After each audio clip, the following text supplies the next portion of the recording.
you're not the center of everything anymore. Even though you didn't realize how much you thought you were the center, or at least you perceived you were the center of this room and this world, or everywhere you turn, you're the center of it. That's not there anymore, really.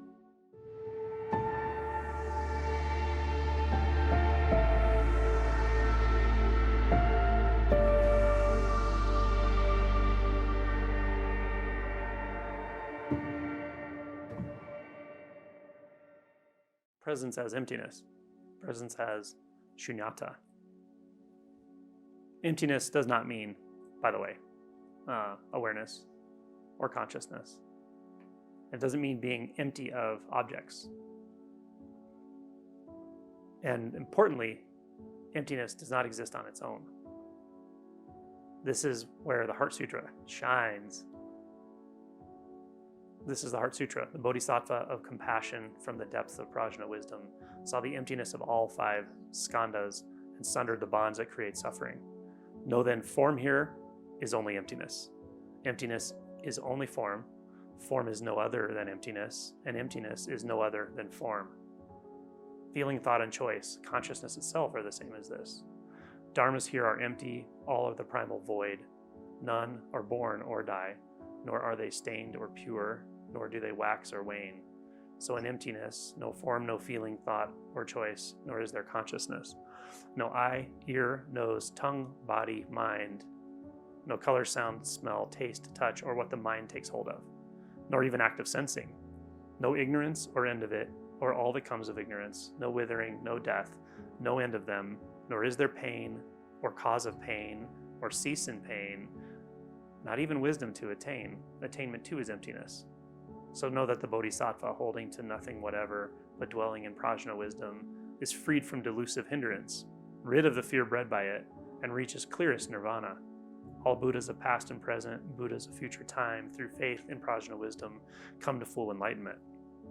Know then the great Dharani, the radiant peerless mantra, the supreme unfailing mantra, the prajna paramita, whose words allay all pain.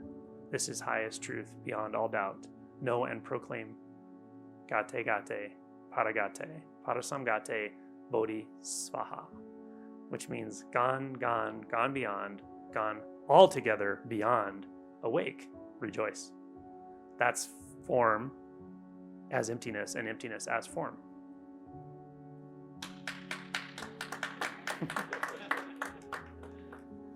There were many days, weeks, years of my life where I recited the Heart Sutra to myself all the time, just while I was delivering pizza or doing anything. Many, many, many, many times.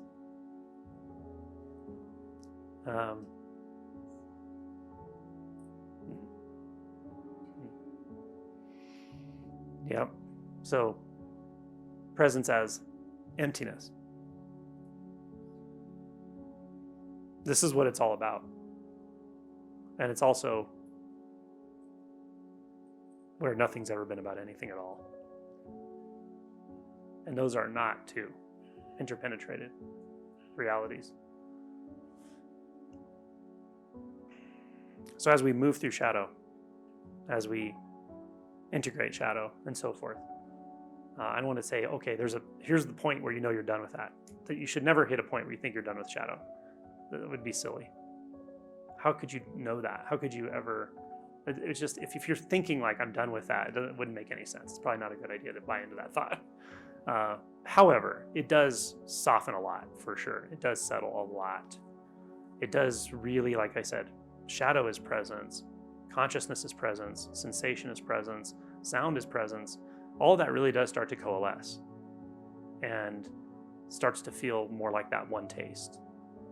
And then we're in the sort of territory of non-duality. Non-duality is a term a lot of people use like to talk about a category of speaking or videos online. That's not how I use the term. The term non-duality to me is it's a very specific and very real insight that occurs. You could say it has a couple of aspects to it. The near end of the pool is the experience of no boundaries. So that means the sense of there being someone back here looking at a world out there is gone. It's just dropped. And it can be very surprising, or sometimes it's just kind of like, oh, yeah, it's obvious, but wow, you know, shit. It's like, it's not coming back, you know, it's just, there was never boundaries. Why did I ever think there were boundaries, you know? And then it's so laughable because it's like boundaries are a thought. How was I applying a thought to what I was seemingly seeing? It's like, so this isn't an insight within consciousness. This is an insight about the nature of reality itself, of what we call the physical world. And this is where a lot of terminology starts being very not applicable, like physical, but it's what we have. So this is actually an insight about the world you see in front of you right now.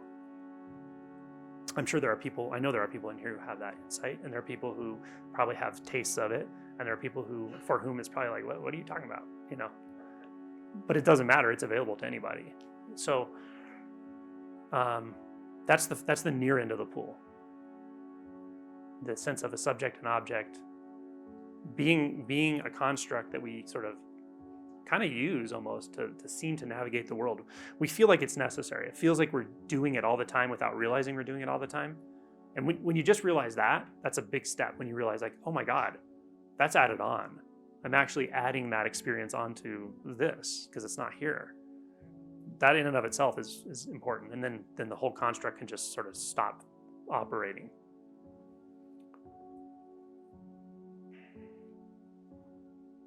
Like I remember for me, the exact moment of it. I don't know if everybody does. Many people do. It was just so totally obvious.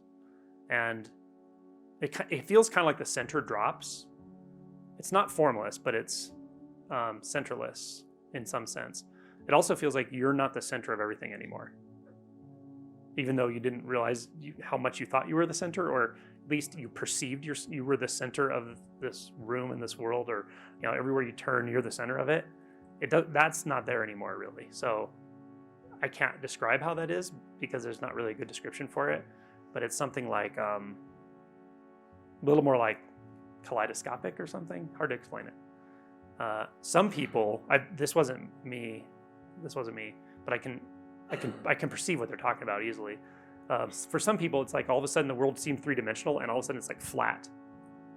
And the reason that is, as far as I can tell, is, and it doesn't stay that way usually, but the reason that is like if you just stop for a moment, and if you had the ability to erase all the labels of everything you're looking at in your entire visual field, including distance, you're looking at a flat screen, right?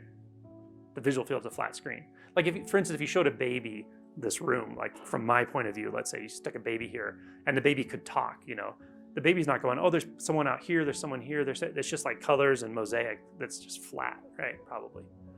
A newborn baby is not going to have depth perception, almost certainly. So yeah, that's kind of the primary visual experience. And so sometimes when that construct drops, it'll feel rather flat for a while, like in a strange way.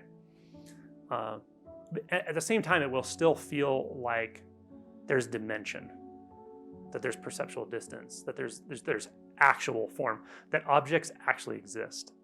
It won't suddenly be like formless. Formless is a different, that's the deep end of the pool. Now, many people get those together. They happen at the exact same time. But formlessness is usually much more striking,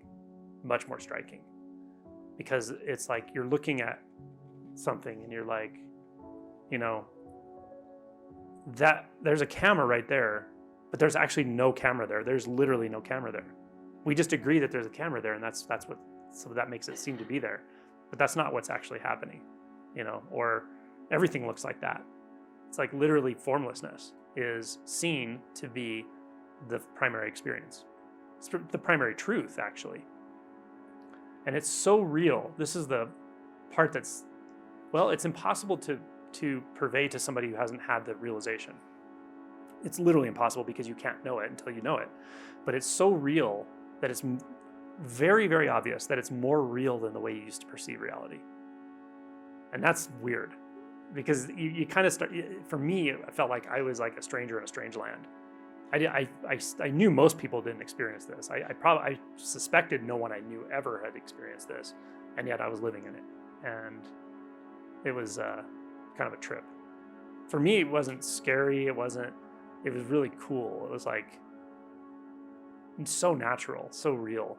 And I knew, it was like, of course, this is always this way. Whether this body dies or is alive, it doesn't matter at all. It's just this, this formless nature that has no distance. It's also not space per se, because even space appears as an apparent form in formlessness, if that makes sense. The space in which anything can occur is dependently originating with the appearance of that thing that seems to be occurring. Neither are happening. They're like, the analogy that comes to me is, there's a really good documentary on the history of physics. It's called Everything and Nothing. And when they talk about the nothing side of it, they're pointing out who, I think it was Paul Dirac, some physicist in the past realized that particles can appear out of absolute nothingness in space. Like a particle and an antiparticle can appear and disappear, and it's actually happening all the time, constantly. But it's happening very fast and very small, so it's not like we can perceive it. But it's literally space breaks into two particles and just disappears back into itself. So it's like reality borrows itself from emptiness or something. It's rather like that, actually. That's the appearance of sort of dependent origination, I think. But formlessness, by the way, when this is happening, you may have another wave of shadow stuff come through, because having apparent boundaries in the physical world, and first in consciousness, which you really start to wake up from with the first awakening, and then in the physical world, requires so much processing, the appearance of boundaries, that it allows, in some weird way, us to cast a shadow, because the processing is identity, and it can cast a shadow and keep that shadow there. No matter which way the attention moves, there's still some shadow. But when that processing stops, and the clarity of non-duality is ongoing, there's nowhere for anything to hide anymore. Anything. That includes trauma, that includes self-structure. And all of it really, in some sense, is an illusion. But it won't be felt like an illusion in the system, in the nervous system. It'll be felt like contraction or something really intense. Like if you thought you could feel fear directly before, now you feel it so fully that you are the fear. And it can be surprising, but things also move through much quicker now, much quicker. Things come and go so much more readily, because there's nothing blocking anything anymore. There aren't blocks, really.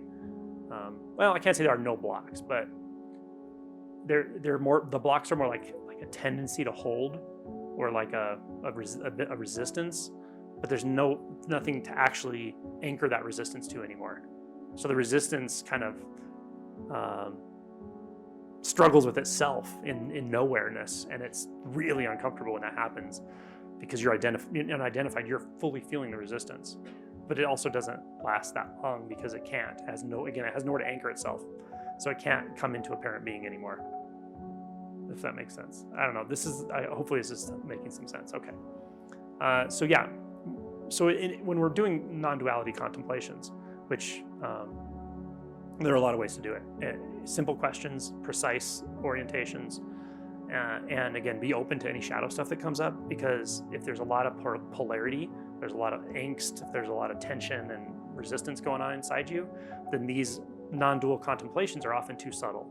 You're not settled enough. It's like there's just too much going on inside you. So just know, if the shadow stuff comes up, just work with it, in whatever way works for you. And so you can, do that intermittently. Some shadow material may come up, do some work around that, do your kind of usual meditation stuff, and then do some contemplations into non-duality. And again, these are simple, very, very simple.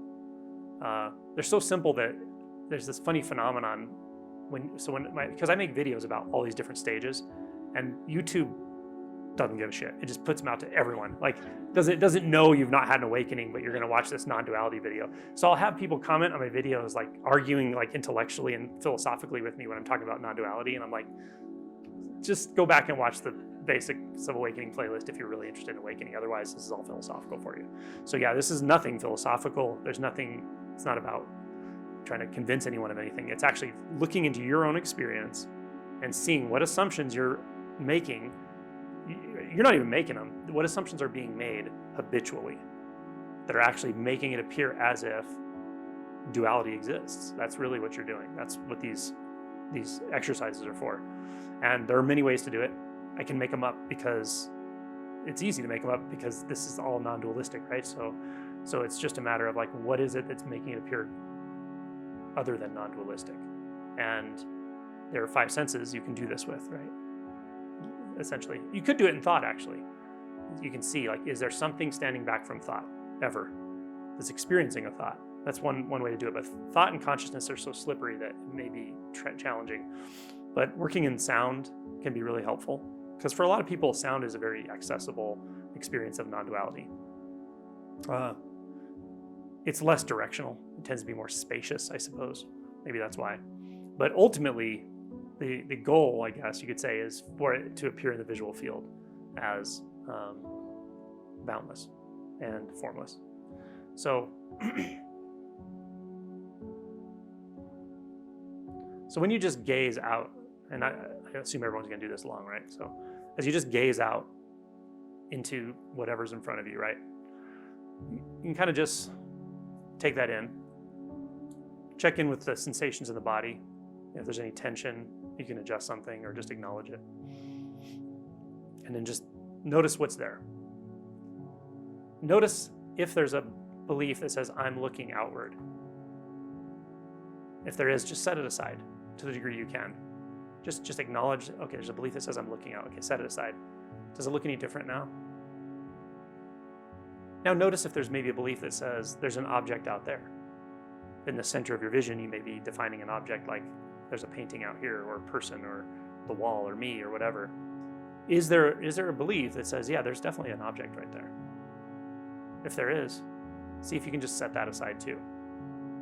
And just sort of say, okay, well, what's really happening now?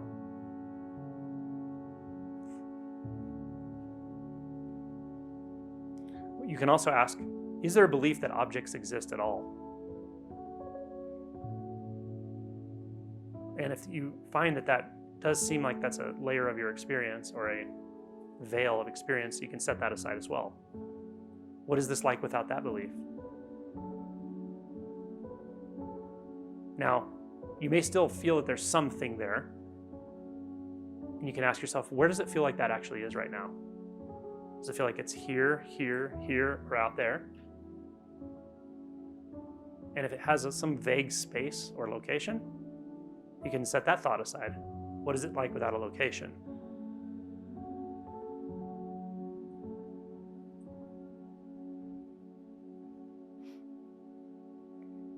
And just take it in. See where your attention moves. Specifically, see if your attention references back to a center here, or a me, or a sense of a self. And if it does, if it's like a magnet, right? Somehow your attention gets pulled into the me that seems to be looking. Just ask yourself again, can I set that thought aside that says there's a me here? And we're only going right to this experience, back to this direct experience, not to thought, not to analysis.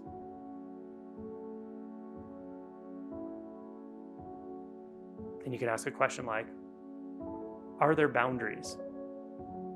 Your mind may say, of course I know there are boundaries. Okay, well, that's a belief. Let's set that aside. And ask yourself, are there boundaries in the visual experience? You may see it with and without boundaries simultaneously. See if you can set aside even that subtle feeling of there being boundaries or distance.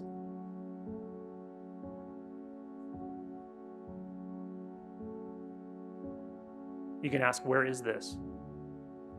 Not where is that, or where is this, but just where is this? Does this have a location?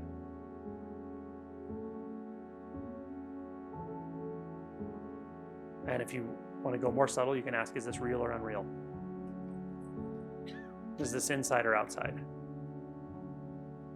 Is this large or small? Noticing that all of those are just dualities of thought only.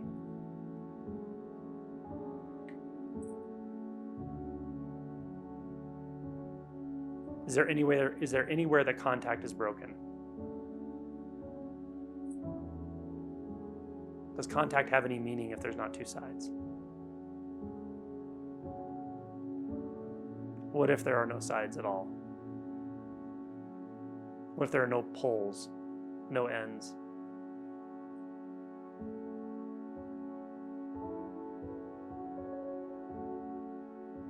And as you ask these questions or consider these questions, again, keep attention open to where it feels dense. Like, does it feel dense here? And is it somewhere in the body again? Is it in the chest? There could be a point in space that feels like this is what's holding that out there.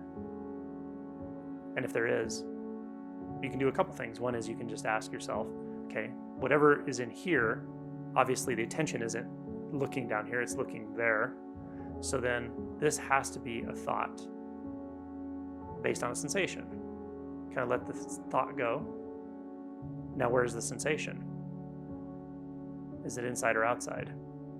Again, you're still looking at whatever this is. Is the sensation inside or outside? Is it apart from the visual experience? Is it apart from the red and yellow, the lines and shapes?